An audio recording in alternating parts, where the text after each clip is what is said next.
கிறிஸ்துவில் பிரியமானவர்களே, இரட்சகர் இயேசுவின் நாமத்தில் உங்களை அன்போடு கூட வாழ்த்துகின்றேன். எனக்கு பின்னாக இருக்கிற இந்த நோவாவின் பேழை விசேஷமானது. உலகத்தின் பல நாடுகளிலும் இருந்து மக்கள் வந்து இந்த நோவாவின் பேழையை பார்த்து செல்லுகிறார்கள். என்ன நம்பிக்கை?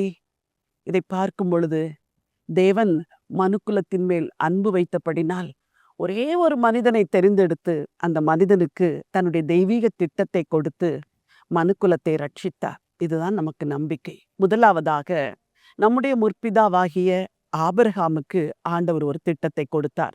ஆதியாகமத்தின் புத்தகம் 12ஆம் அதிகாரத்தில் ஒரு வசனத்தை வாசிக்க விரும்புகிறேன். கர்த்தர் ஆபிராமை நோக்கி, நீ உன் தேசத்தையும் உன் இனத்தையும் உன் தகப்பனுடைய வீட்டை விட்டு புறப்பட்டு நான் உனக்கு காண்பிக்கும் தேசத்துக்கு போ.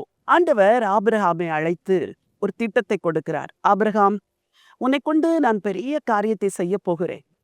நீ உன் தேசத்தையும் இனத்தையும் விட்டு நான் உனக்கு காண்பிக்கும் தேசத்துக்கு போய் என்று சொன்னார்.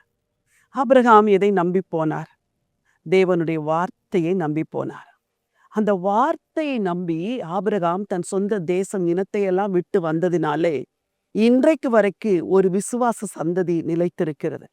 இங்கே பின்னே நீங்கள் பார்க்கிறீர்களே நோவாவின் பேழை, இது எதை சொல்லுகிறது? தேவன் உன்னோடு கூட பேசுவார் என்றால் அந்த வார்த்தையை நம்பு. தேவன் உன்னோடு கூட பேசுவார் என்றால் அந்த வார்த்தைக்கு கீழ்ப்படி.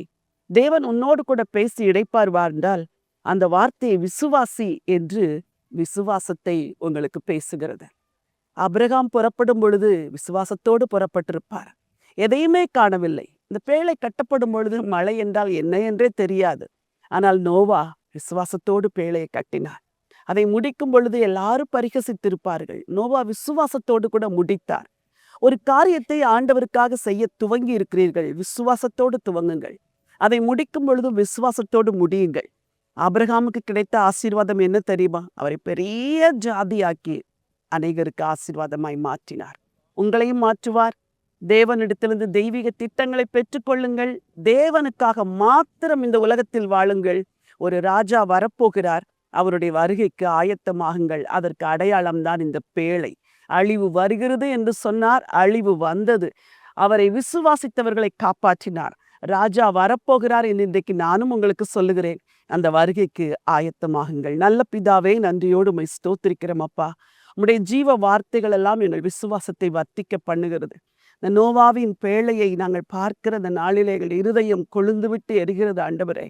அப்பா, நீர் சொன்ன வார்த்தையின்படியே ஜலப்பிரளயம் வந்தது, உலகம் அழிந்தது, ஒரே ஒரு குடும்பம் காப்பாற்றப்பட்டதே. அதே போல ஆண்டவரே, ஒரு குடும்பமாகிய ஆபிரகாமின் குடும்பத்தை அழைத்து விசுவாச பாதையில் நடத்தினீர்.